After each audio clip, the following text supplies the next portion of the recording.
Я там узгадываю свое першае «Дякую, край», у меня просто трясліся руки. Ты разумееш, што краіна зарусифікаваная. Я ў тым ліку любіла і расійскую літаратуру, там і вершы, там Есенина, Тютчева. Какая разница, какой язык, главное, чтобы человек был хороший. Я ж беларуска. Моя мова беларуская, я вось тут живу на гэтай зямлі. Кажуть, что выехали самое разумное, самое прыгожее, засталіся ні рыба, ні мяса. І вось і колькі было неспрыяючых фактараў, каб не стаць асэнсаваным беларусам, а ён стаў. Ну вось ён так паступова робіць першыя крокі. Тут яму прылятае, ах ты. Недастаткова мякка сказала снег. А вы ведаеце, што на дзякуй, калі ласка, не адказваюць? Вось у нас дзве дзяржаўныя мовы, беларуская і расейская. Ну так і яны мусяць быць хаця б выкарыстоўвацца 50 на 50, але няма такога. Це уявіце, колькі стагоддзяў забіваліся беларуская мова, але яна ўсё адно жыве. Як у няпростых умовах знайсці спосаб не проста выжываць, а жыць? Сёння ў мяне размова з Юліяй Семченко, жонкай былога палітвязня Дмітрія Семченкі. Калі яе муж сядзеў у калоніі, то яна засталася ў Беларусі разам з сынам, ездзіла да мужа на спатканні і шукала унутраную апору. І нечакана гэтай апорай сталі вандроўкі па Беларусі, беларуская прырода і беларуская мова. Юлія пачала весці беларуска-моўны блог і адкрываць краіну, у якой яна нарадзілася і ўсё жыццё пражыла. Гэта размова не пра трагедыю, а пра тое, як у вельмі складаных умовах можна знайсці радасць, адкрыцці і новы сэнс. Пра тое, як Беларусь можна адкрыць нанова і як гэта змяняе чалавека.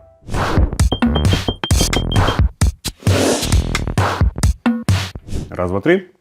Юля, твой муж Дмітрий Семченко правёў за кратамі 3 гады. У гэты час ты была з сынам увесь час у Беларусі і вяла Інстаграм.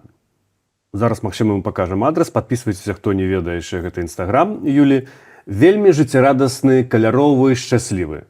Скажы, ласка, тебе не прылятала за тое, што пакуль твой муж пакутае за кратамі, ты ведзеш вельмі шчаслівае і радаснае жыццё? Бо так это выглядала з пазіцыі Інстаграма. Рэдка, але прылятала. Былі такія моманты, то бок ад людзей пэўных зусім мне незнаёмых, але было такое, што, напрыклад, вось як ты там смяешся ў сторыс, а я ў гэты момант не магу прыехаць да сваіх сваякоў. Вось там людзі з нямецчыны пабачаць, і ўсё. І гэта вось паўплывае на нашу рэпутацыю. Як бы дзе сувязь, з чым я не зразумела, але давялося чалавека заблакаваць. А як ты сама тлумачыла ім, тым, каму разумела, што мусіш патлумачыць, што табе хочацца растлумачыць гэту пазіцыю? Ну, па-першае, мне не адразу стаў такі жыццярадасны Інстаграм, то бок першыя паўгады было дужа балюча, і я так паступова прыходзіла ў сябе, і я амаль знікла з соцсетак, таму што да гэтага я вельмі актыўна выказвалася і шмат публікавала сваіх думак цалкам без цэнзуры. І тут зразумела, што трэба было неяк перабудаваць наогул вось свае соцсеткі, ужо не так актыўна выказвацца, больш акуратна, таму што цалкам гэта можа паўплываць на ўсю нашу сям'ю. Вось, таму я вось дзесьці праз паўгады толькі пачала штосьці так актыўна публікаваць. І мне спадабалася вельмі думка, мне сказаў адзін знаёмы, калі боль непазбежна, ты можаш выбраць, пакутаваць ад яго ці не. Вось, я выбрала, пакуты ўсё адно былі, але я выбрала вось такі другі шлях, што я сабе яшчэ пабудую нейкае паралельнае такое светлае жыццё, дзякуючы якому я буду трымацца. І каб у мяне і ад гэтага перыяда былі нейкія пазітыўныя ўспаміны, і сапраўды зараз яны мяне вельмі грэюць. А вот скажи, ласка, іншыя, напрыклад, сваякі палітзняволеных, вы ж, напэўна, былі ў кантакце. Так. Яны разумелі цябе, ці яны сябе таксама так паводзілі? Бо я думаю, што это просто ў нейкім сэнсе філасофскае пытанне, таксама якую пазіцыю займаць. Многія людзі таксама і ў замежжы, которые выехалі, яны баяцца цешыцца сваім жыццём, таму што хтосьці ў Беларусі пакутае 9 мільёнаў беларусаў закладніках. Так, і сапраўды у мяне былі знаёмыя, якія з'ехалі з Беларусі, яны мне казалі, што нават там у нас штосьці добра здараецца, і мы неяк не хочам гэта публікаваць, просто таму што мы там ведаем, як вось там у Беларусі цяжка, складана. Але справа ў тым, што ў Беларусі жыццё таксама працягваецца, і людзі таксама жывуць. І гэта таксама дуже важна трансляваць і казаць, што жыццё ёсць, Беларусь жывая, яна не памерла, як часам пра гэта пішуць.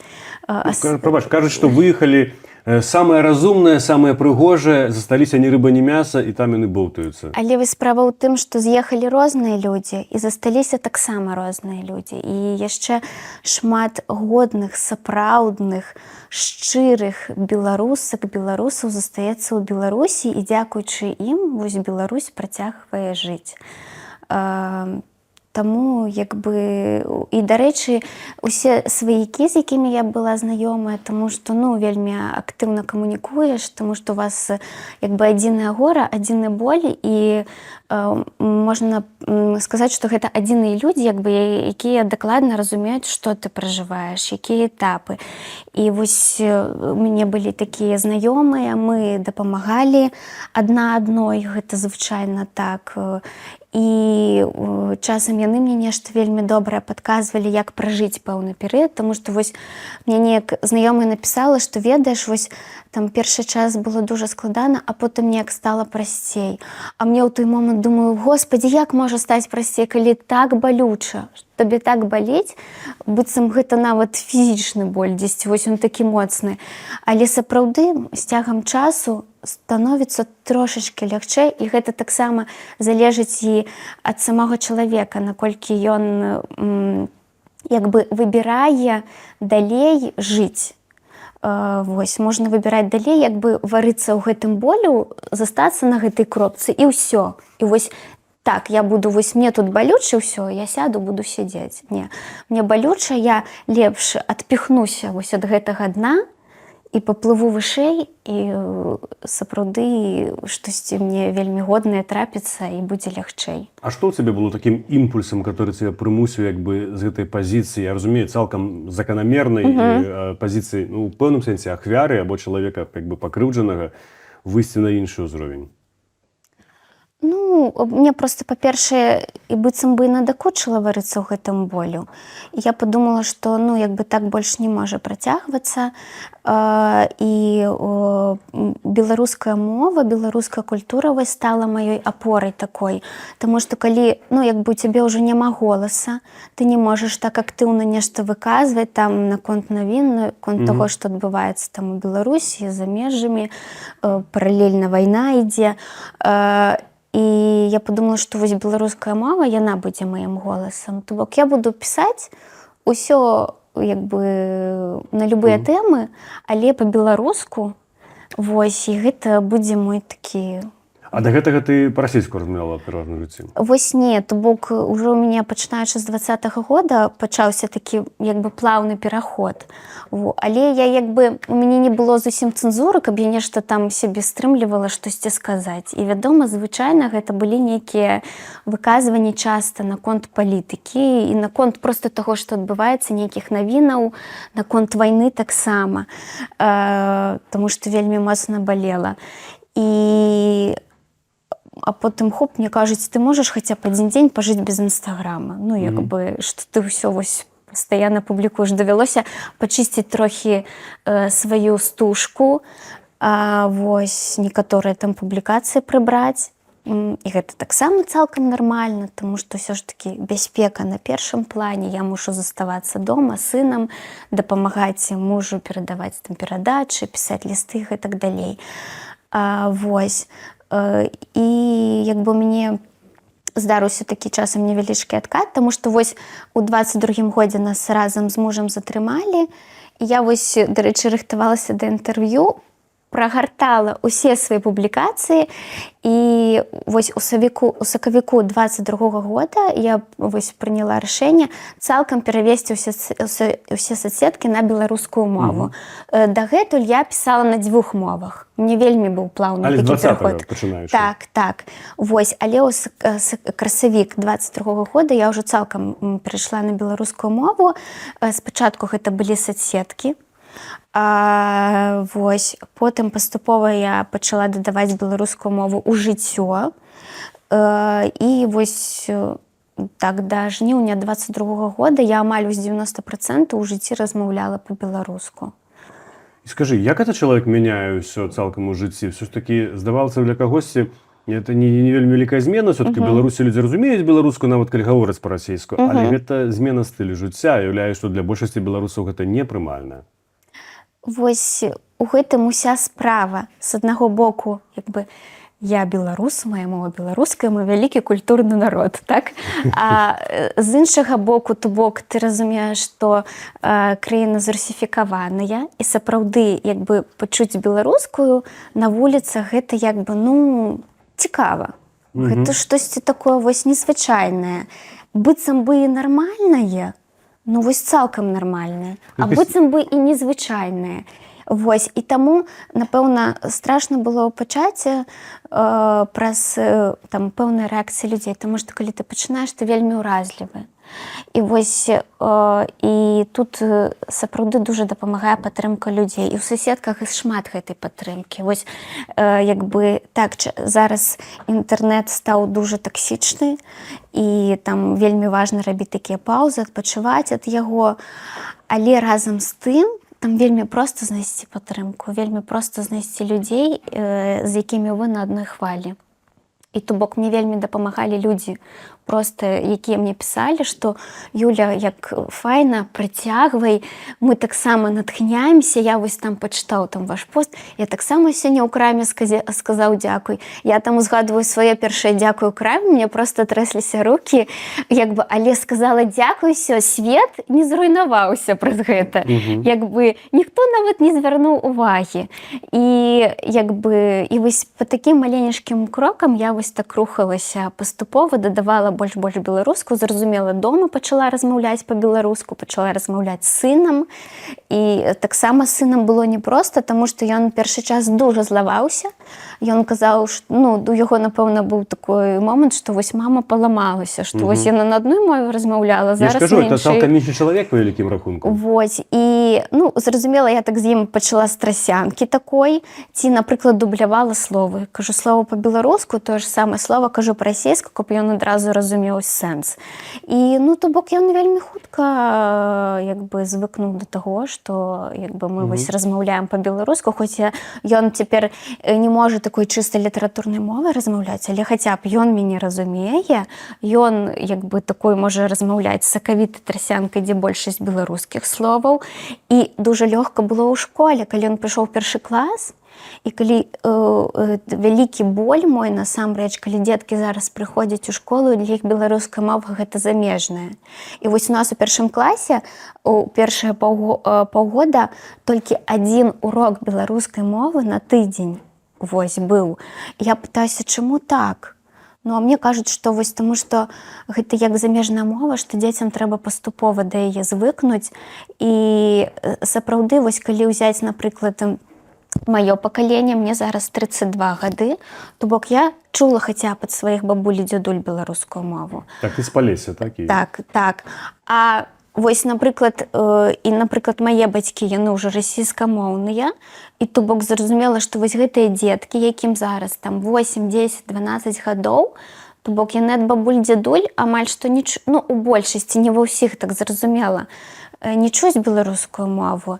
Яны могуць толькі пачуць яе ў аўтобусе, у метро, і атрымліваецца, што дзяржава асабліва ў гэтым ніяк не дапамагае, а наадварот усё адбываецца, і зараз цяпер уся адказнасць на бацьках. То бок, і вось я дужа была радая, што вось ён пайшоў хаця б у школу падрыхтаваны, і не было праблемаў з тым жа вывучэннем вершаў, што так вось і ён разумеў матывацыю. Я яму растлумачыла, чаму так адбываецца, і чаму мы мусім ведаць беларускую мову, што яна нашая родная.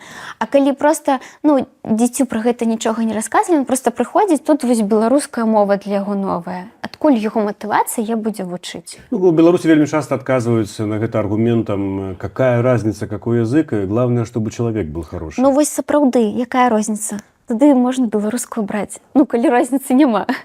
Менавіта. А скажи, ласка, як ти адчуваеш, што цябе это не змяніла, напрыклад, пераход на беларускую або як бы, ну, так ж сама пэўная адмова ад іншай ідэнтычнасці або свядомасці, якая там не было, ну, была у цябе там 30 амаль гадоў, там 28. Так, мяне вельмі змяніла, то бок з аднаго боку вось гэтае асэнсаванне таго, што я беларуска, яно прыйшло паступова, ну, яно заўжды было, але вось такое, каб пачаць размаўляць па-беларуску. Так. Яно прыйшло паступова, пачынаючы з 20-го году, але разам з тым гэта было быццам нехта, не ведаю, цэглай даў па галаве, у мне такое асвятленне.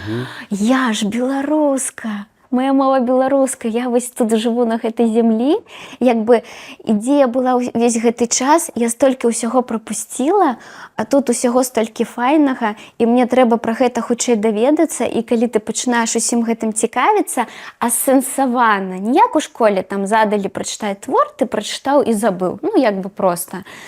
А вось так асэнсавана з душой падысці да гэтага, так у цябе проста аж перахоплівае дыханне праз гэта, што як гэта цікава, як гэта цябе моцна кранае, вось да глыбіні душы. І ў мяне сапраўды было, што я дужа змянілася. Вось, і я як бы наконт расійскамоўнай культуры, нават так, расійскай культуры, я як бы вырашыла, ну як бы хопіць. У маім жыцці яе было дастаткова. Я шмат прачытала кніг, шмат паглядзела там нейкіх фільмаў, перадачаў і гэтак далей, той жа расійскі YouTube, хопіць. Ну, як бы мне ўжо гэтага дастаткова. Я адмовілася, як бы, ад расійскамоўнага контенту. Вось, я не слухаю расійскія песні, я не гляджу расійскі YouTube. Я гляджу расійскамоўны YouTube ад беларусаў-беларусак. Вось, але як бы цалкам я ну, там, і ў інстаграме ад шматлікіх людзей памятаю адпісалася. Зараз нават сорамна там на нейкіх спевакоў была падпісана расійскамоўных. Ну, такое для мяне зараз гэта вельмі дзіўна. Але вось у мяне такое прыйшло вось асвятленне, што... Ты сябе лічыш неафіткай? Бо для такіх людзей слова такое неафіт, неафітка. Так. Кажа, што яны больш радыкальныя часам, чым звычайна, таму што паколькі яны ўвліваюцца в это ўсё, яны разумеюць, як ты кажаш, што шмат прапусцілі часу? Так, адчуваю сябе так. І, дарэчы, я баюся стаць як бы такой таксічнай беларускамоўнай, таму што я часам такіх сама баялася. Вось, дарэчы, што можа стрымліваць? Можа стрымліваць, што цябе проста нехта вось так, не ведаю, захейціць дзесьці. Недастаткова мякка сказала снег, напрыклад. Так, або, напрыклад, а чаму вось у вас там 2 пасты па-беларуску, а 3 па-расейску? Замест таго, каб сказаць, напрыклад, блін, так круто, у цябе ўжо вось ты пачала пісаць па-беларуску, працягвай, мы цябе падтрымаем. І вось, і з гэтай падтрымкі шмат, але ўсё адно як бы часам такія бываюць людзі там, што яны вось гэта напішуць і скажуць, а я вось з самага дзяцінства размаўляла па-беларуску. Як бы я вось сапраўдная беларуска, а ты, ну, такая. А чаму, на твою думку, такая рэакцыя? Я часам заўважаю, таксама ў каментарах пад відэа, які мы робім на Свабодзе, мы часта закранаем такія тэмы ідэнтычнасці, свядомасці, бо мы лічым это вельмі важным. У тым ліку і ў маім праекце на канапе часам людзі пішуць гасцям рускамоўным, што гавораць па-руску. І як ты тлумачыш гэта? Вот это паводзіны правільныя ці не? Не. Ну, то бок гэта проста, вось уявіце чалавека, які робіць першыя крокі. Вось у беларушчыну. Можа, ён пакуль не размаўляе па-беларуску, але ён, напрыклад, спажывае беларускамоўны контент. Раней ён гэтага не рабіў. Чытае навіны па-беларуску, раней ён гэтага не рабіў. Напрыклад, набыў там кнігу па-беларуску беларускай аўтаркі ці аўтара. Ну вось ён так паступова робіць першыя крокі. Тут яму прылятае, ах ты, вось такі-сякі расійскамоўны. Ну і якая яго будзе рэакцыя? Ну гэта яго будзе матываваць рабіць крок далей? Ну то бок мяне гэтыя рэакцыі яны не адхілілі ад гэтага шляху. Але ўсё адно так псіхіка наша пабудавана, што мы там нам скажуць 90 кампліментаў і адзін нейкі такі вось хейт прыляціць, і ты яго будзеш памятаць. Вось, таму лепш стрымацца ў гэты момант. Калі вы бачыце памылкі там нейкія, і чым бегчы і таксічна выпраўляць, вось там я перачытвала яшчэ вось перад інтэрв'ю усе свае сторысы, якія я пісала ў Беларусі, і я шмат дзялілася тым, як людзі рэагуюць на беларускую мову. Вось памятаю, кавярні я там штосьці замовіла і кажу дзякую. Дзяўчына кажа, калі ласка. Ну, як бы, і вось, і мне стала так прыемна, што яна як бы пайшла мне насустрач і адказала мне па-беларуску, хаця там адказала з памылкай. Ну, як бы, зразумела, я не буду там таксішаць сказаць, а вы ведаеце, што на дзякуй, калі ласка не адказваюць. Ну, як бы, ну, як я наадварот, я усміхнулася, блин, так файна, што вось яна узгадала гэтыя словы, што я штосьці вось прачнулася. Просто гэта беларускамоўная меншасць, яна таксама траўматызаваная ў вельмі вялікай ступені. Так. І адсюль такія паводзіны, напэўна. Так, і калі ты пачынаеш размаўляць па-беларуску, ты разумееш, як вакол шмат вось гэтай, ну, не ведаю, ну, калі несправядлівасці, калі вось кажуць, вось у нас дзве дзяржаўныя мовы, беларуская і расейская. Ну, так і яны мусяць быць хаця б выкарыстоўвацца 50 на 50, але няма такога. Каб вось у нас 50% беларускай мовы было там на тэлебачанні, на радыё, напрыклад, усе шыльды, каб былі напісаныя, там, кавярні, ўсё вось такое. Няма такога. Як бы, каб, напрыклад, у дзяцей сапраўды быў выбар. Ці ёсць яшчэ такое, што і часам выбар гэта навязаны, што трэба прайсці такі выбар навязаны размаўляць па-расейску. І трэба часам прайсці такі вялікі шлях асэнсавання, каб прыйсці да гэтага. І мы ўсе нараджаемся ў розных сем'ях, так? Калі ты нарадзіўся ў расейскамоўнай сям'і, ну, там як бы асабліва гэтым пытаннем не цікавяцца, ну, то адкуль у дзіця возьмецца вось гэтая, як бы, цяга да беларускай мовы. Можа, напэўна, дзесьці яму трапіцца настаўнік ці настаўніца нейкая, якая заахвоціць. Нейкі проста чалавек, ролевая мадэль, з якога ён будзе браць прыклад, як бы, і ён так вось заахвоціцца гэтым. А можа быць, прыйдзецца такі вялікі шлях прайсці. Вось, як мне, я лічу, што мне трэба было шмат усяго асэнсаваць, вельмі шмат, каб вось прыйсці да гэтага. Ну, ты таксама ў пэўным сэнсе ролевая мадэль чалавека, который з расейскамоўнай, скажем, там, не ведаю, назваць, ну, культуры, хутчэй, хаця ты лічылася беларускай заўсёды і была беларускай, перайшла. І бадай это самы ідэальны шлях, бо як інакш можна людзей, которые зараз гавораць па-расейску, перавесці ў беларускую мову, прымусіць іх, не прымусіш? Не прымусіш. Гэта мусіць несці ўнутры ёкнуць, вось так.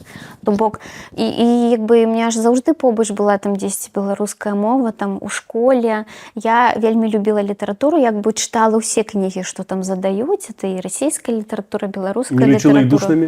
Там людзі на балоце, все такое, пастаянна пра вёску, кажуць. Вельмі романтычна, я любіла вершы, там Яўгеній Янішчыц, вось так все гэта вельмі, як бы, я просто любіла чытаць. Вось, але не было такога, каб не ёкнула, я ўсё, зараз пачну размаўляць па-беларуску. Гэта ўжо вось пасля 20-го года такое вось здарылася. Я памятаю, што мяне вельмі натхніла, я паглядзела інтэрв'ю Зміцера Дашкевіча, і вось ён там шмат расказваў пра курапаты, пра тое, што беларусам яшчэ гэта ўсё трэба асэнсаваць, што вось нам трэба калектыўна асэнсаваць гэты боль і тыя злачынствы, якія былі. Вось, і можа тады нешта памяняецца. І я заўжды ведала там пра рэпрэсіі 30-х, ну вось дзесьці, але яно ўсё дзесьці было побач, мяне не краналася. А тут мяне неяк вось кранулася вось гэта, і я таксама пачала гэтым цікавіцца. Я пачала чытаць літаратуру нашых вось беларускіх пісьменнікаў пра 30-е, шмат перачытала, пераасэнсавала гэта, вось, і гэта таксама такая дуже паўплывала як бы на маю свядомасць. Скажи, ласка, вот як ты лічыш, ці рэальна ўвогуле сітуацыя, калі, ну, прынамсі, палова беларусаў калі-небудзь перайдзе на беларускую мову ў Беларусі, што для гэтага мусіць адбыцца? Ну, канешне, гэта мусіць быць падтрымка дзяржавы, і не ва ўсіх людзей будзе такая матывацыя, менавіта, я не ведаю, ну, такая вось проста свайго жадання, што вось што ў іх так будзе ёкаць, і яны будуць размаўляць па-беларуску. То бок мусіць быць нейкія плюшкі для чалавека. Вось каб ён вёў бізнес па-беларуску, што вось калі ты там будзеш абслугоўваць па-беларуску, там павесіш шыльду на беларускай мове, дакументацыя мусіць быць таксама па-беларуску, там у цябе там будзе нейкая там зніжка, напрыклад. Меншы падатак, напрыклад. Меншы падатак, так. То бок мусіць быць поўная падтрымка дзяржавы, тады ў людзей сапраўды будзе матывацыя як бы рабіць крокі. Вось. А так цяпер усё, што вось беларускамоўнае, такое адчуванне, што ён жыве цалкам за вось праз як бы асабістыя ініцыятывы вось такіх свядомых людзей, беларусаў, беларусак. Пасіянарыў такіх. Так, але я ўпэўнена, што ў сістэме таксама знаходзяцца людзі. Зразумела, што пасля 20-го году гэтых людзей значна менш, пасля 22-го, але ўсё адно такія людзі ёсць, ціхенька дзесьці, якія проста прытрымліваюцца беларускасці. І гэта таксама важна, гэта важна падтрымліваць, і важна, каб гэтыя людзі заставаліся. Ну, калі яны не змяняюць самому сабе, і там іх там не трэба рабіць нейкія злачынствы, як бы, вось, то важна, каб свядомыя людзі заставаліся. І дзякуючы гэтаму толькі Беларусь жыве. Мы гаворым пра рэчы, которые прымушалі, ну не прымушалі, давалі хутчэй прастору быць шчаслівай сітуацыі, калі гэта было аб'ектыўна немагчыма. Мы ведаем, што адна з іх это слупоў, это была беларуская мова, беларуская свядомасць, ідэнтычнасць. Таксама ты нядаўна ў інтэрв'ю выданню «Салідарнасць» гаварыла, што такім элементам важным для цябе сталі вандроўкі па Беларусі. Так. Раскажы, ласка, то есть ты раней мала вандравала па Беларусі там да некага 22-го года, так, калі Дзмітрыя арыштавалі? Так, так. Ну, дзесьці вось у мяне першая такая свядомая вандроўка адбылася яшчэ, ось гэта была першая да нашага арышту, і потым вось праз паўгады я вярнулася да вось гэтых падарожжаў. Як бы у мяне былі вандроўкі па Беларусі, але гэта такія былі тыпу шаблонныя месцы, там Мірня, Свіж, як бы, хаця там таксама можна такія цікавінкі знайсці, вось, можна мяняць свае вось гэтыя погляды на шаблонныя месцы і знаходзіць нешта такое незвычайнае. Вось, і так, я пачала вельмі цікавіцца. Па-першае, я дуже любіла з дзяцінства каляды, вось, што таксама на мяне паўплывала. У нас в Берасцейскай вобласці распаўсюджана было шчадраваць вельмі, і як бы я кожны год з дзяцінства шчадравала. Мы там штосьці там надзяваліся неяк смешнае, вось, і хадзілі, пелі гэтыя песні.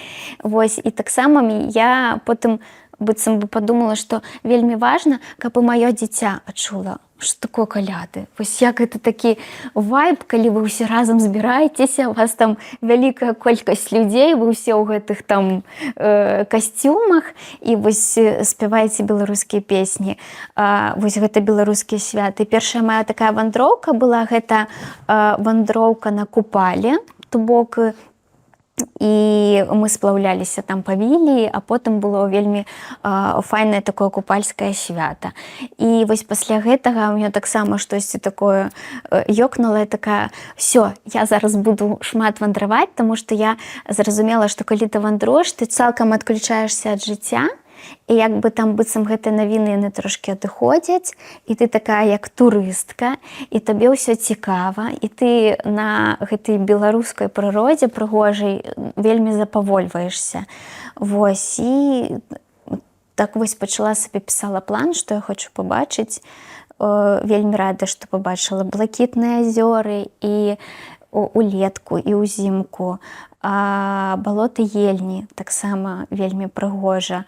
Яшчэ такое месца мяне вельмі ўразіла, гэта дзесьці вось там, дзесьці каля Пінска, каля Століна ёсць такі парк прыгожы. Дарэчы, так і не ведаю, як правільна паставіць націск. Дубае ці Дубае. Вось, і там восенню вельмі незвычайна прыгожая прырода, там старая каплічка, і гэта проста вось ты прыязджаеш туды, і вось нейкая казка, і яшчэ чытаеш гісторыю гэтага месца, і думаеш, колькі ўсяго, вось якая вялікая спадчына у нас. І так мяне гэта вельмі натхняла. І акрамя вандровак яшчэ, конечно, гэта беларускае кола вакол. Ну, то бок, вот, дзякуючы соцсеткам у мяне з'явілася такое вялікае асяроддзе беларускамоўных людзей. Я памятаю, што вось калі я рабіла першыя крокі па-беларуску, я думала, а з кім я буду размаўляць? Ну, добра, там мы дома размаўляем цяпер. А яшчэ ж мне трэба нейкае асяроддзе. Вось. І зразумела, што можна размаўляць па-беларуску, чалавек табе адказвае па-расейску. Але калі ты пачынаеш, гэта вельмі складана. Вось так перастроіцца. І як бы і вось як неяк вось так вось пазнаёмілася з людзьмі, якія таксама такія ж неафіткі, як я.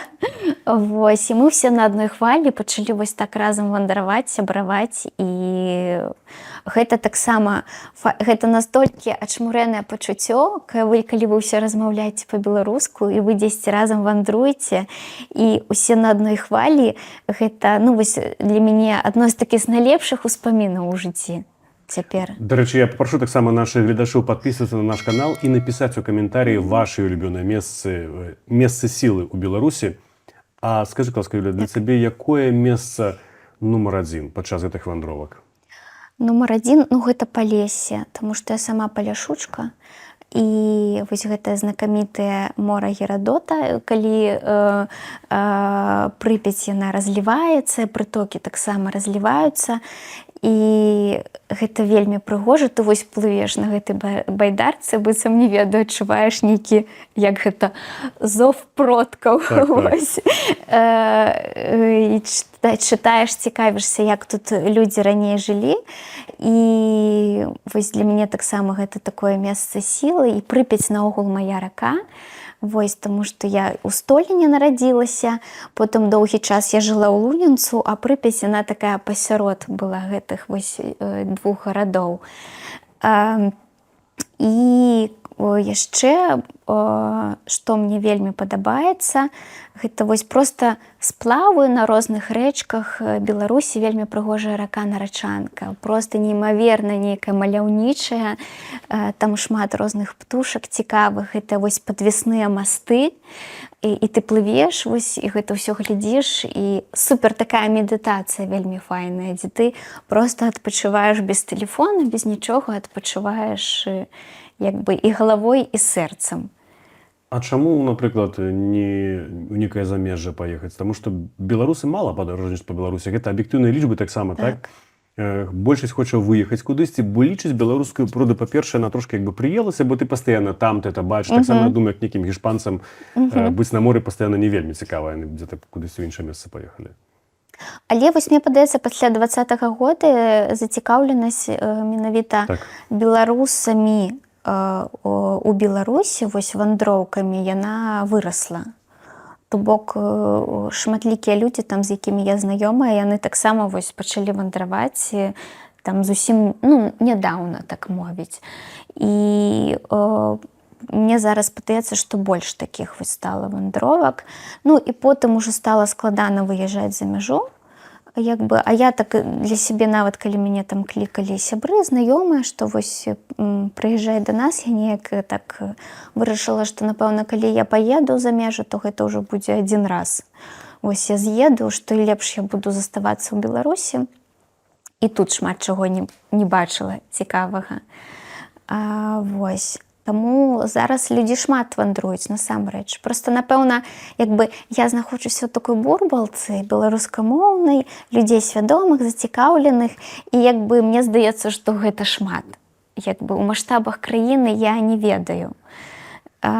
І зразумела, што зараз і ж расейцы таксама прыязджаюць у Беларусь, і там яны вельмі усяго шмат браніруюць, санаторыі розныя, таксама прыязджаюць мір Несвіж, калі Несвіж пацікавіцца, то там шмат турыстычных групаў, гэта менавіта расейцы. Але я сярод расейцаў сустракала зацікаўленых людзей, зацікаўленых асэнсавана, з вялікай павагай да Беларусі, якія нават там трошкі пачалі беларускую мову вучыць, якія чулі беларускую мову, не аднекваліся, не казалі там, ой, я там не панімаю. Ёсць такія людзі, дарэчы. Вось ёсць, не шмат, ёсць. Так, вельмі шмат і сімпатычных, я назіраю блогаў розных на Ютубе, дзе людзі сапраўды шчыра захопленыя Беларусю, так? І тут уже не важна з якой краіны, калі людзі прыязджаюць, мне Так. здаецца, з адкрытым сэрцам, І з ім гэта павагай, падабаецца. так. Так, мы ведаем пра Палессе, ты сказала, першае галоўнае месца, Прыпяць. Так. Дзе, у якіх рэгіёнах Беларусі, куды б ты паехала або параіла, каб адчуць менавіта такую рознасць Беларусі? Ну вось, дарэчы, паехаць спачатку на Палессе, а потым на поўнач Беларусі. І там, напрыклад, вось мяне вельмі ўразіла Лепельшчына наогул, і вось Лепельскае возера, там яшчэ такі цмок стаіць, такая скульптура файная, якая вось таксама натхнёная творам Караткевіча была зробленая. І вельмі адрозніваюцца колеры Беларусі. Потому что Полесье, оно такое для меня, штосьці такое зеленавата, балотна, шэрыя такія колеры, а прыязджаеш вось дзесьці на Лепельшчыну, а там усё такое блакітнае-блакітнае. Я вось калі першы раз прыехала, я настолькі была ўражана гэтымі такімі светлымі, чыстымі колерамі. І таксама дужа прыгожае возера Шчыбат, там празрыстая вада, і вось бачна ўсе гэтыя водараслі, якія вось і ўся расліннасць бачна таксама, і вельмі файна там сплаўляцца, вось і на ўсё гэта глядзець. І тады вось бачна, дарэчы, як адрозніваецца менавіта прырода. І што табе далі гэтыя вандроўкі, калі ты убачыла сваю краіну інакш? Не ведаю, ты адпачывала раней з сям'ёй за мяжой больш, і тут раптам трошки, конечно, вымушана, але ты ездзіш па краіне, дзе ты нарадзілася ўвесь час. Ну, па-першае, то бок гэтыя вандроўкі, яны былі з пэўнымі экскурсіямі. Я знаёмілася з мясцовымі людзьмі, якія там жывуць, якія там, напрыклад, ужо шмат гадоў водзяць гэтыя экскурсіі, настолькі ўсяго ведаюць пра вось там сваё роднае мястэчка, і ты разумееш, што, як крута, што вось гэты чалавек застаецца на гэтым месцы і так перадае вось усе гэтыя веды наступнаму пакаленню. Але заставацца і таксама непроста, таму што часам гэта свая толькі ўнутраная ініцыятыва, што я вось буду тут, вось я буду гэту справу рабіць і ўсё. І як бы такая вялікая павага ў мяне да гэтых людзей, і, канешне, шмат розных там даведвалася нейкіх там гістарычных момантаў, і зразумела, што шмат знакамітых людзей там нашых і розных мастакоў, пісьменнікаў, пісьменніц нараджалася ў розных мястэчках Беларусі. Таксама вось там іх музеі, гэта вельмі файна. І часам бывае, што там музей можа быць не супер сучасны, старэнькі, але вось там чалавек, які працуе з такой гэтай любоўю, з такой гэтай павагай, расказвае. І бывала так, што нават прыязджаеш, кажаш, а можна там экскурсію па-беларуску? Яны такія: ой, а я там, напрыклад, так даўно па-беларуску там не размаўляла. Вось такое здаралася. Але чалавек кажа: але вось я хвалююся, але я паспрабую. І ты падтрымліваеш гэтага чалавека і кажаш, што як файна у вас атрымліваецца, вось там зычым вам больш яшчэ такіх падарожнікаў, якія просяць экскурсіі па-беларуску.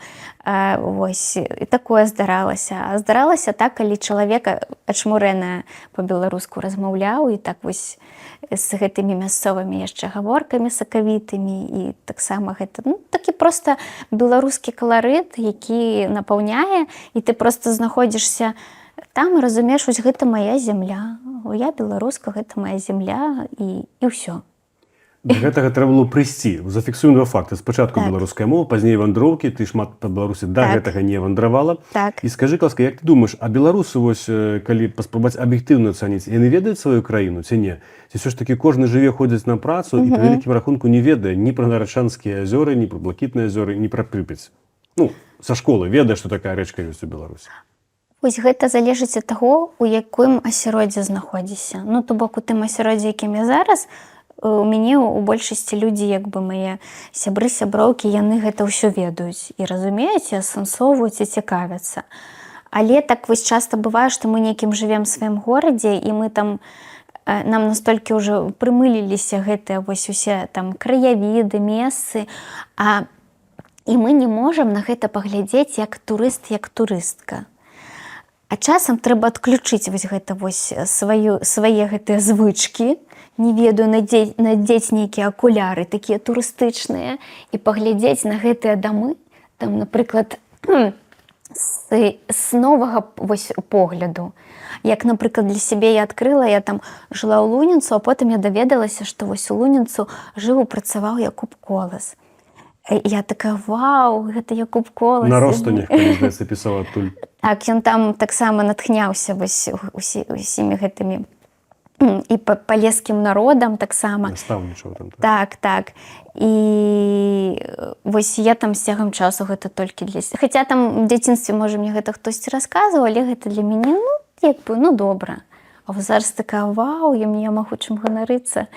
Вось. І таксама мяне яшчэ вельмі наогул натхнялі беларускія постаці, беларускія пісьменнікі і пісьменніцы. Я пачала чытаць іх біяграфіі не вось як у школе, дзе там нарадзіўся, памёр, вучыўся там-то.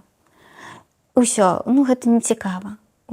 Для мяне было такім проста адкрыццём гэта біяграфія Максіма Богдановича, калі я даведалася, што ён рос у расейскамоўным асяроддзі, што ён у яго сям'і так чыста па-беларуску не размаўлялі. То бок, нават яго бацька, ён асабліва не падтрымліваў яго, вось гэты такой беларускі накірунак, ён і Максім сварыўся са сваімі братамі наконт беларускасці, наконт гэтай тэмы.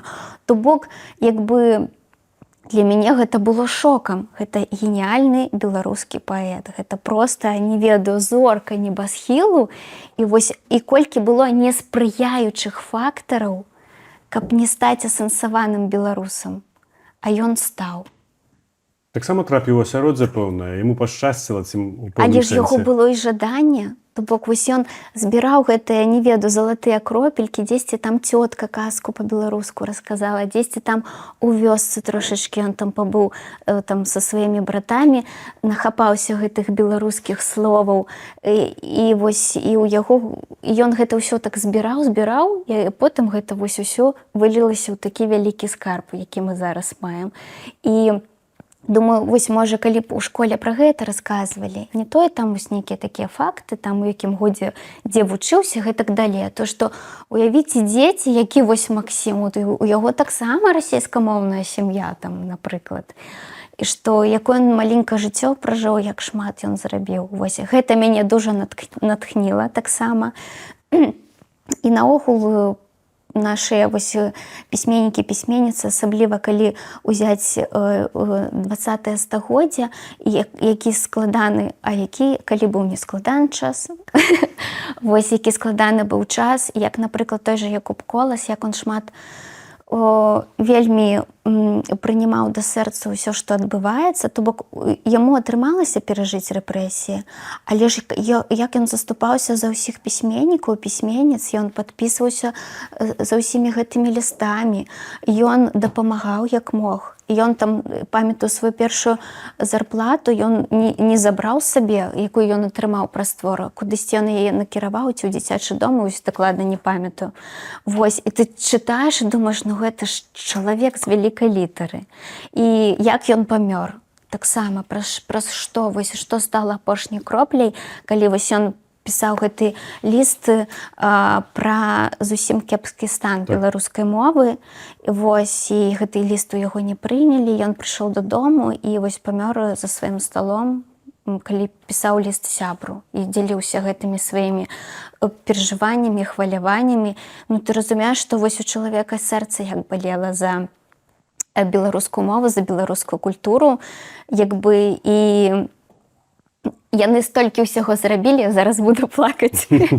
Яны столькі ўсяго зрабілі, каб вось мы, наступнае пакаленне, хаця б ведалі беларускую мову і таксама штосьці працягвалі. І калі ты гэта дазнаешся, ты думаеш, як я магу ўжо сысці з гэтага шляха. Калі вось у мяне такія продкі ачмурэныя. Я разумею цябе. А скажы, Казка, хто, дарэчы, у цябе ёсць нейкі пантэон беларускіх герояў, гераінь, хто там на першых месцах? Вось, канешне, Максім Богданович, Якуб Колас, Эмілія Плятар, Яўгеній Янішчыц. Я вось тое, што я з дзяцінства У вельмі. нас Палесе, дарэчы, Так, палеская ластаўка. Васіль Быкаў, зразумела, Уладзімір Караткевіч, які вельмі любіў Палессе, любіў Прыпяць, і вось яго, дарэчы, там правёў свае апошнія дні перад смерцю. Я была на гэтым месцы акурат, дзе вось ён зрабіў свой апошні фотаздымак. Гэта таксама каля Прыпяці на прытоку. Вось. Ну, зразумела, Кастусь Каліноўскі, куды ж без яго. Ну, і шмат Сергея Грахоўскага вельмі люблю, прачытала яго трылогію, і гэта мне таксама вельмі давала мне апоры, разуменне, што людзі выжылі ў такіх нечалавечых умовах, засталіся людзьмі. Так, ён быў рэпрэсаваным, у лагеры правёў. Так, і яшчэ потым напісаў такія творы, і ён, дарэчы, сумняваўся, ці варта пісаць. І вось Васіль Быкаў яму сказаў: пішы. Вот такі цікавы факт. Вось. А што думаў, калі б ён не напісаў гэтыя творы? А там таксама столькі сэнсу, столькі вось усяго, чаму можна павучыцца. Таксама ёсць такі беларускі пісьменнік, мала пра яго чула, Павел Пруднікаў, які таксама напісаў вось творы пра рэпрэсіі, бо ён быў рэпрэсаваны. Ядвяга Бяганская, таксама ёсць твор «Мая Галгофа». Я вельмі шмат вось прачытала менавіта такіх твораў, і як бы з аднаго боку мне казалі: Юля, як ты можаш такое чытаць? Вось ты сама вось гэтай рэпрэсіі пражываеш, ты ж такую літаратуру чытаеш. А я чытаю вось і натхняюся гэтымі людзьмі, яны выжылі, напісалі гэта, перадалі нам, засталіся людзьмі, як бы, ну, значыць, напэўна, рэальна гэта вытрымаць. Напэўна, магчыма. Вось. І наогул я проста захапляюся сучаснымі беларусамі і беларускамі. І вельмі, як бы, люблю беларускіх жанчын. У мяне вакол мяне шмат жанчын, і я бачу, якія яны проста крутыя і вельмі моцныя, і гэта мяне таксама вельмі натхняе. Скажи, ласка, мне цікава, а да гэтага пераходу ў 20-м годзе, вы зараз я назвала тых пантеон герояў, а хто да таго часу сабе? Мне цікава гэты працэс, калі все это мяняецца, які быў пункт А, зараз ты прыйшла ў пункт Б. Ну, вось я нават і не задумвалася, хто мае героі. Не было ў мяне вось такога, неяк, каб я вось сапраўды штосьці. Там у школьны час я цікавілася ўсім. Вось я ў тым ліку любіла і расійскую літаратуру, там і вершы, там Есеніна, Тютчева. Вось. Быў такі час. А зараз я ўжо ні аднаго нават верша не ўзгадаю, то бок я настолькі, як бы, адмовілася ад расійскай культуры. І ну, што мне вось у дзяцінстве, мне вельмі вось Яўгеній Янішчыц спадабалася, і Васіль Быкаў. Гэта вось, напэўна, тыя вось пісьменнік, пісьменніцы, якія я вось у школе шчыра захаплялася. А потым неяк так вось нават не магу сказаць, нават узгадаць, щоб я сабе нейкую ролевую мадэль вось так вось ставіла, напрыклад. Юля, прайшоўшы вось такі шлях да беларускасці, асэнсавання, да пераходу да беларускай мовы, а ў цябе не было жадання самой, напрыклад, тое самае пераказваць іншым беларусам праз мора інструментаў, которые сёння адкрытыя? Ютубы, сацыяльныя сеткі, зрэшты, Інстаграм у цябе вельмі прыгожа ўжо ёсць. Дзякуй. Насамрэч, у мяне ўжо некалькі месяцаў ёсць такая ідэя фікс, што я вельмі б хацела зрабіць забаўляльны YouTube-праект, таму што вельмі шмат, ну, не тое, каб негатыву, а такой вельмі сур'ёзнай інфармацыі, у якой мы варымся, а хочацца неяк проста запаволіцца, расслабіць глузды, пасмяяцца. Ёсць ужо такія праекты забаўляльныя, але хочацца, каб іх было больш. Вось у мяне ёсць ідэя праекту, дзе мы б, напрыклад, з гасцямі дзяліліся нейкімі крынжовымі гісторыямі, якія адбываліся і ў нашым дзяцінстве, і ў дарослым жыцці, дзяліліся пэўнымі стэрэатыпамі, ад якіх нам атрымалася пазбавіцца. Дужа актуальная тэма, дарэчы, і стэрэатыпы наконт беларускай мовы. Гэта такая важная тэма. Вось, нейкімі дзяліліся б таксама забабонамі беларускімі, якія перадаліся нам ад бабулі дзядуль. Там проста такі вялікі сусвет, і праз гэта каб у нас было такое разуменне, што мы ўсе разам, што мы таксама, хоць мы і розныя, але мы вельмі падобныя, і ў нас адзін культурны падмурак. Вось, і таму я б хацела вельмі такое вось рэалізаваць такі праект. Я ўжо прыдумала яму назву «Крынжовае шоу». І зараз я вось шукаю фінансаванне на такія першыя пілотныя серыі, каб зразумець наогул, што гэта атрымаецца, і каб, магчыма, потым ужо праз спонсарскую падтрымку яго рэалізоўваць. Ну, хаця б одну нейкую крынжовую гісторыю раскажы свайго жыцця. Магчыма, звязана або з мовай, або за апошнія гады, што з табой здарылася такого крынжовага? Дарэчы, што датычыцца мовы, вось гісторыя была крынжовая, як калі мы з сяброўкай ехалі ў таксі. Гэта, дарэчы, было вось у гэтым годзе. І мы з ёй размаўлялі па-беларуску, і адначасова мы яшчэ там па тэлефону размаўлялі з хлопцам па-беларуску. А кіроўца чуў нашу мову, і ён спачатку штосьці бачна, што нешта чырванее. Потым ён нешта ў яго колеры твару мяняецца, ён пачынае рагатаць і кажа: «Я аж заплакаць хацеў». А мы кажам, чаму? Што яму так смешна было, што мы па-беларуску размаўляем. Ён быў беларус? Ён быў беларус. Ён аказаўся з Гомельскай вобласці. У яго такі сакавіты гомельскі акцэнт. Вось проста ўсе гэтыя дзіканні, ціканні, гэканні. Акцэнты па вобласці здольныя. Ну, то бок, вось гэта трошкі такое дзесьці і паляшуцкае трошкі ёсць. Ну, то бок, ён размаўляў па-расейску, але ж акцэнт, ну, такі беларускі. Я думаю, ты яшчэ з нас смяешся? Як бы з беларускай мовы? То бок, мяне гэта, не ведаю, мне штосьці, мне гэта ніяк не пакрыўдзіла, а сяброўка потым напісала вось... Злы камент. У таксі, так, напісала там такую заўвагу, што, ну, гэта зусім такія неэтычныя паводзіны. Такі быў выпадак, ну, вось такі чалавек нам трапіўся. Магчыма, паглядзець вашае шоу новае і змяніць сваю думку.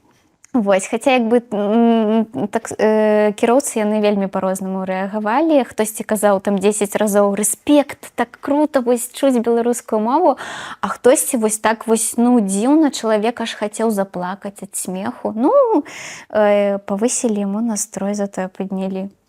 Трэба радасць жыцці прыносіць. А выхоўвалася ты у сям'і, дзе гэта пытанні часам уздымаліся, ці гэта такая хутчэй класічная беларуская сям'я, дзе людзі хадзілі большасць на працу? Дык і ў кожнай іншай краіне. Я не думаю, што людзі ў іншых краінах там асабліва чытаюць і думаюць. Вось, так, гэта класічная сям'я. Бабуля ў мяне такая, яна на трасянцы размаўляе, і вось таксама там часам такія файныя такія гэтыя сакавітыя выразы бываюць. І потым я так чытаю падборку, там сакавітыя там выразы ці нейкія прымаўкі па-беларуску. Я такая: «О, гэта моя бабуля казала». Вось. А так, як бы ў большасці сям'я расійскамоўная асяроддзе. У школу я хадзіла таксама расійскамоўную. Вось. І каб нечага такога, што мяне вельмі там натхняла, такога не было. Але былі нейкія вакол людзі, которые, у прынцыпе, маглі б запаліць такі-то агонь у табе тады яшчэ? Ну, у Лунініцы Столін, так? Больш Лунініц нават. Не, вось, ну, сапраўды не было такога. Цэлы горад, ты ніколі такіх людзей не сустракала? Не, у мяне не было, каб у мяне беларускамоўныя сябры, сяброўкі не было, вось так. Не было гэтага. Скажы, ласка, а калі ты ездзіла, калі ўжо Дмітрия арыштавалі, ты ездзіла і таксама шмат што адлюстроўвала ў сваім інстаграме, і калі ты сустракала гэтых людзей, пра якіх ты ўзгадвала ў нейкіх мясцовасцях, беларусаў звычайных, мне цікава, які ў цябе партрэт выйшаў беларуса, так? Якога ты сустрэла яго не ў вялікім горадзе Мінску, дзе ты жыла, дзе людзі вельмі моцна уніфікуюцца, яны там усе вельмі аднолькавыя, а это розныя рэгіёны, людзей выхоўвала розная культура, нейкая розная традыцыя, але ў цябе нейкае паняцце чалавека беларускага з'явілася іншае? Ну, вось, часцей за ўсё гэта людзі, якія дбаюць пра свае традыцыі. Ну, то бок, таму што мы ж прыязджалі нават не там вельмі звычайных людзей, а людзей, ужо пра якіх мы чулі, што ён там, напрыклад, ён ці яна там праводзіць экскурсію, ці яго там ёсць там нейкая свая сядзібка, там нейкая там калекцыя чагосьці там. Вось, і зразумела, што гэты чалавек, ён ужо такі незвычайны. Вось, і гэты чалавек, ён дбае пра традыцыі, ён ведае гісторыю свайго месца, ён таксама робіць нейкія цікавыя ініцыятывы пра вось гэтую яго вёсачку, мястэчка, даведвалася больш людзей. Вось, і гэта звычайна вельмі такія людзі каларытныя, харызматычныя. Іх цікава слухаць. Яны шмат усяго ведаюць. І менавіта вось цікавіцца жыццём такім сваім. То бок. І, звычайна, насамрэч, беларусаў зараз у мяне такое меркаванне, што мала хвалюе, што адбываецца за межамі менавіта. Вось калі бывае так узяць, што многія выключаюцца з гэтай павесткі, яны як бы ў курсе навінаў, у курсе ўсяго, але ў іх ёсць сваё жыццё, і яны вось у ім. А ты асуджаеш такіх людзей, которые і выходзілі, магчыма, або прынамсі спачувалі людзям, которые выходзілі ў 20-м годзе, ведалі, што якая павінна была Беларусь, што ў ёй не так, але зараз людзі вельмі многія стаміліся ад гэтых навін, стаміліся, бо это фактычна адзіны боль толькі, калі ты чытаеш навіны. Канешне, псіхіка не можа вытрымаць так у гэтым варыцца. То бок гэта немагчыма. Гэта або чалавек варыцее, вось, або, не ведаю, штосьці проста выключаецца. У мяне, напрыклад, ёсць знаёмыя, якія не чытаюць навіны зусім, вось у Беларусі. Але да іх, у іх такое асяроддзе, да іх ўсё адно даходзіць гэта важная самая інфармацыя. Гэта не значыць, што ім усё роўна, гэта не значыць, што ім не баліць за Беларусь. Вось, яны, некаторыя з іх беларускамоўныя, проста яны займаюцца сваім жыццём, робяць тое, што яны лічаць патрэбным. Вось. А часам яшчэ якія навіны далятаюць, што там за межамі ўсё паміж сабой сварацца, заўжды нейкія спрэчкі, нейкія срачы, як кажуць.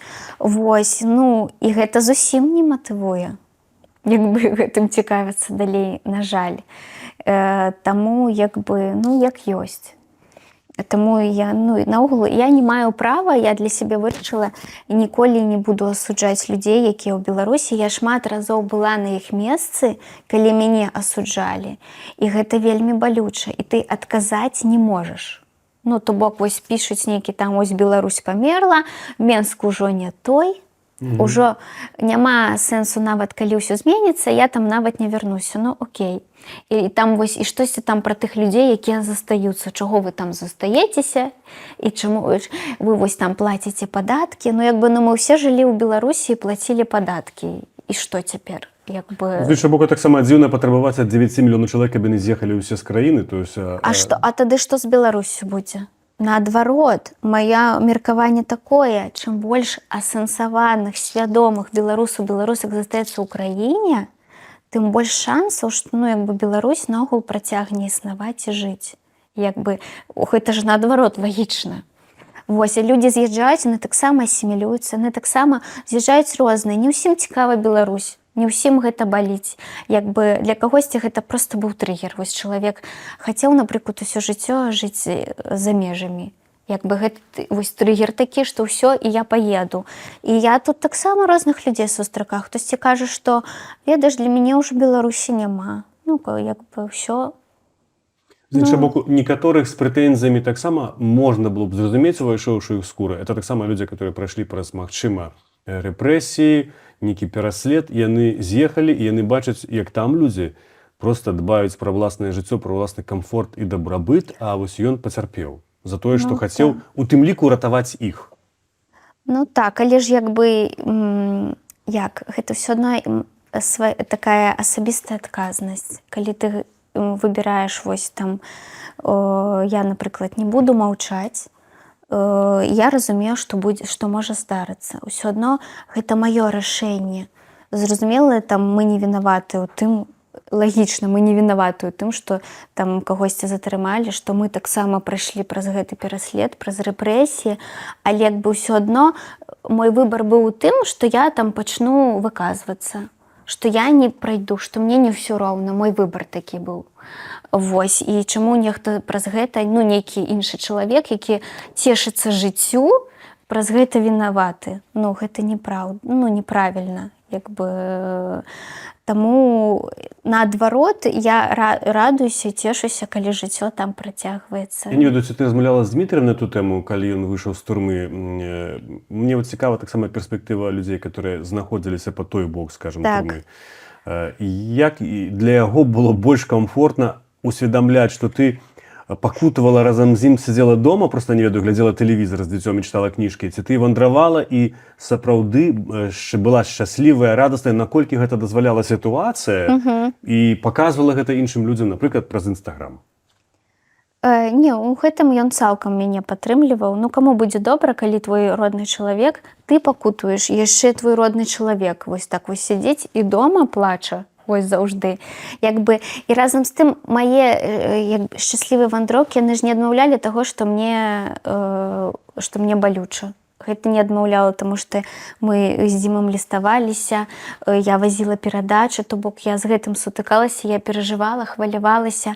Ну, то бок, гэта такое заўжды два такіх жыцця ў мяне было. І дзякуючы вось гэтым вось усім вандроўкам беларускай мове, як бы я змагла выцягнуць тое жыццё складанае, у мяне на гэта былі сілы. Вось. Дарэчы, вось у Дзімы іншы досвед, і ён па-іншаму ставіцца. Яму наогул пра Беларусь балюча ўзгадваць. Вось. І сапраўды па-іншаму. То бок, таму я разумею, што людзі могуць па-рознаму, але разам з тым у Беларусі таксама людзі застаюцца, якія прайшлі праз рэпрэсіі. І мы не ведаем, што зараз адбываецца з кожным чалавекам. Вось можна дзесьці вы ўбачылі, не ведаю, нейкі вясёлы трэц чалавека там. Ну, напрыклад, штосьці ён кудысьці схадзіў там у Беларусі на нейкае мерапрыемства, шчыра парадаваўся. Вось. І я радуюся за яго, Господі, у яго ёсць вольнае паветра, дзе ён можа адчуць сябе сабою. А магчыма, гэты чалавек, ён прыйшоў там праз затрыманне, праз данат, праз нейкія асабістыя размовы. Можа быць, на працу яго ўключылі ў нейкі там спіс, дзе таксама зараз на шматлікіх працах ужо там нейкія ёсць кадэбісты, якія яны там усё гэтыя ўжо які год, ужо столькі часу прайшло, яны ўсё ствараюць гэтыя спісы такіх вось, ну, як бы людзей, такіх, з якімі трэба размовы правесці. І як бы мы не ведаем, а гэта, магчыма, чалавек праз гэта ўсё прайшоў, гэта не значыць, што яго рэпрэсіі не кранулі. Вось, але ж ён пра гэта не напіша, ён не дасць пра гэта інтэрв'ю, ён пра гэта не раскажа, а такіх гісторый да халеры. Як бы, і яму таксама балюча, але вось ён прыняў рашэнне, я буду жыць у Беларусі, я так, ну, вось, і таму хай ён цешыцца, хай ён ходзіць у кавярні на мерапрыемствы, вось, толькі не на Газманова, калі ласка. Не, канешне, яго права. Газманов таксама беларускай карані, яго дзядулі з бабулі, здаецца, там ці не з Палесся нават, але, здаецца, з усходняга. Як бы, няхай гэтае жыццё працягваецца, таму што, магчыма, у яго дзеці растуць, яны ж таксама глядзяць на сваіх бацькоў, ці ўмеюць яны радавацца жыццю. І як бы, калі заўжды так сядзець, як гэта ў фільме «Купала», што сам галоўны герой кажа, што як бы мы не жывёлы, мы не можам заўжды жыць у страху, гэта немагчыма. Вось, таму як бы хай людзі проста знаходзяць для сябе вось гэтае вольнае паветра, і я цалкам іх у гэтым падтрымліваю. Дарэчы, мы гаварылі пра цябе, гаварылі пра мужа Дмітрыя, яшчэ пра сына я не запытаўся, бо адна справа, калі дарослыя людзі маюць такі больш моцную псіхіку, яны могуць назваць нейкія свае эмоцыі, што яны перажываюць, і ёсць дзіця, которое як бы ведае, бо з таго, што я зразумеў, ты яму сказала, што тата знаходзіцца ў турме, што яго няма шчыра. І як дапамагчы дзіцяці перажыць это ўсё? Які вось твая ролевая мадэль была ў гэтай сітуацыі? Ну, вось я заўжды з дзіцём дужа шчырая была. Пачынаючы з 20-го года, ён як бы там часам слухаў нашы размовы, і ён вельмі так вось як бы ў гэта ўсё завлёкся, і ён разумеў, што адбываецца ў краіне. Колькі яму гадоў, прабач? Зараз яму 10.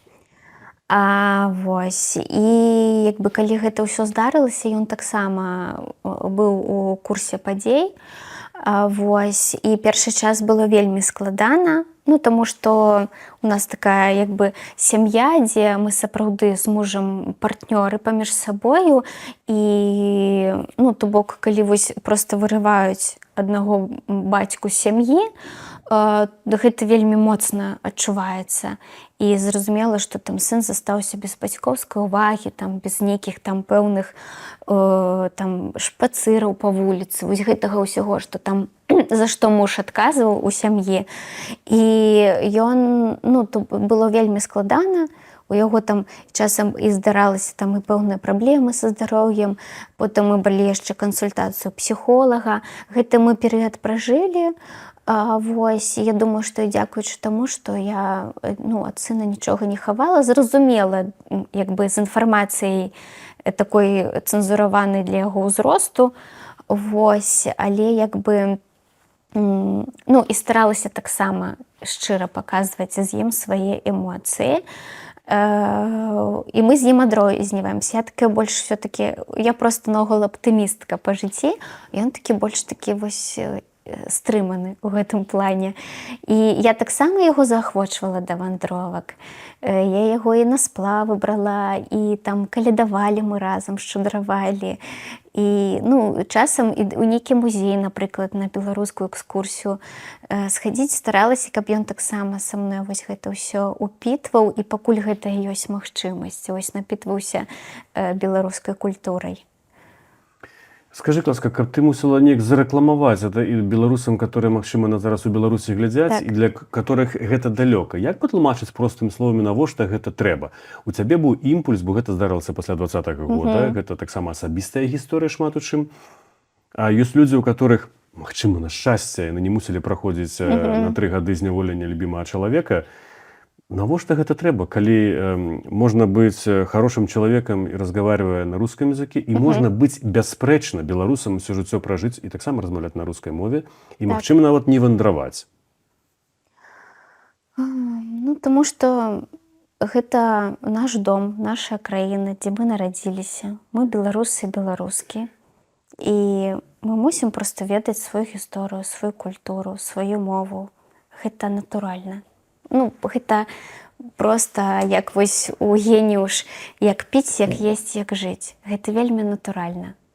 І гэта такі моцны чалавечы падмурак.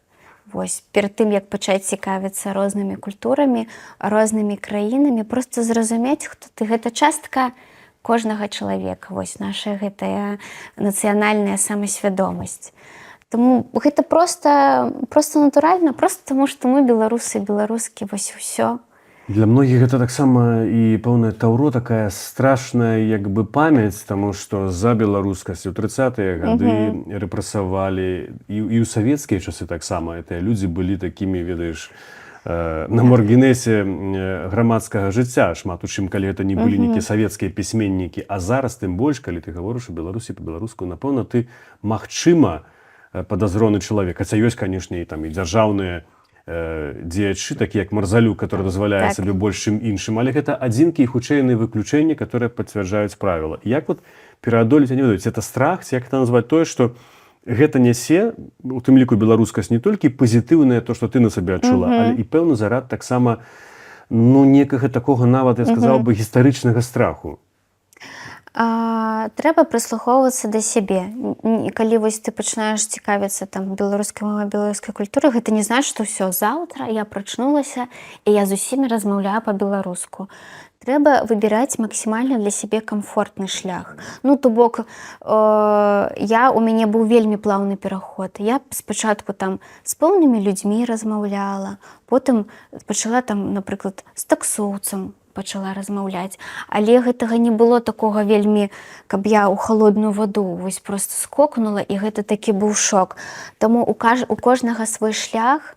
Ну, не абавязкова там, не ведаю, ісці вось так у гэты страх і размаўляць з усімі ва ўсіх дзяржаўных установах. Калі вы адчуваеце, што гэта небяспечна, ну не трэба. Ну, як бы, вось, знайдзіце там некага сабе сябра ці сяброўку і там размаўляйце па-беларуску. Ці там, напрыклад, паехалі на беларускамоўную нейкую экскурсію ў музеі, там можна перайсці на беларускую размаўляць. Можна гэта рабіць паступова, проста ў тых месцах, дзе вам камфортна і бяспечна. А калі ёсць сілы эмацыйныя пайсці ў страх і там дзесьці ў краме пачаць размаўляць, то таксама можна спрабаваць. Часам проста нашыя страхі праз гэтыя гісторыі, якія мы чытаем, яны большыя за рэальнасць. Вось праз мой досвед, які я маю, часцей за ўсё мне ніколі менавіта там за мову беларускую не прылятала. І нават калі затрымлівалі, ніхто мне нічога за беларускую мову не казаў. Гэта не значыць, што так ва ўсіх. Я ведаю гісторыі, дзе такое было. Не хачу тут, каб гэта... Саме ў турме былі гісторыі, калі горш ставіліся? У турме асабліва, так, вось. Але можна паспрабаваць размаўляць проста у крамах дзесьці, у тым жа таксі, вось. Проста першае рабіць такія крокі і паглядзець, што ўсё не так страшна насамрэч. Вось. І соцсеткі. Яны дапамагаюць знаходзіць людзей, якія з вамі будуць на адной хвалі, будуць падтрымліваць. І апошняе пытанне. А навошта, калі табе некаторыя людзі адкажуць? Я ўжо, в прынцыпе, пра тое ўжо згадваў. Так. Можна і па-руску быць беларусам, а па-другое, гэта выглядае трошкі як адраджэнне лацінскай мовы і ўвогуле нейкай там свядомасці, которая, магчыма, ўжо або цалкам памерла, або вельмі моцна памірае. І можна інакш зрабіць рускамоўную Беларусь, але сапраўды такую адданую, патрыятычную, але не чапляючыся за тое, што ўжо натуральнай смерцю памерла. Не памерла. Вось, усё яшчэ жыве. Проста уявіце, колькі стагоддзяў забіваліся беларуская мова, але яна ўсё адно жыве. То бок, і сколькі праз гэта пакутвала людзей, колькі надалі сваіх сілаў, і ўсё адно беларуская мова ёсць. Мы яе вучым у школе, яна не памерла. Дзесьці мы яе там чуем у метро, чуем у аўтобусе. То бок, яна ж не зусім там ужо. Таму не ўсё так кепска, насамрэч. Таму трэба чапляцца не за негатыў, а за пазітыў. І можна стаць тым чалавекам, які перадасць гэтую беларускую мову наступнаму пакаленню, і гэта будзе такі унёсак менавіта ў свядомую нацыянальную краіну. Гэта была Юлія Семченка, ролевая мадэль для 9 мільёнаў беларусаў. Дзякуй вялікі, Юля, табе за гэтую размову. Дзякуй, што запрасілі.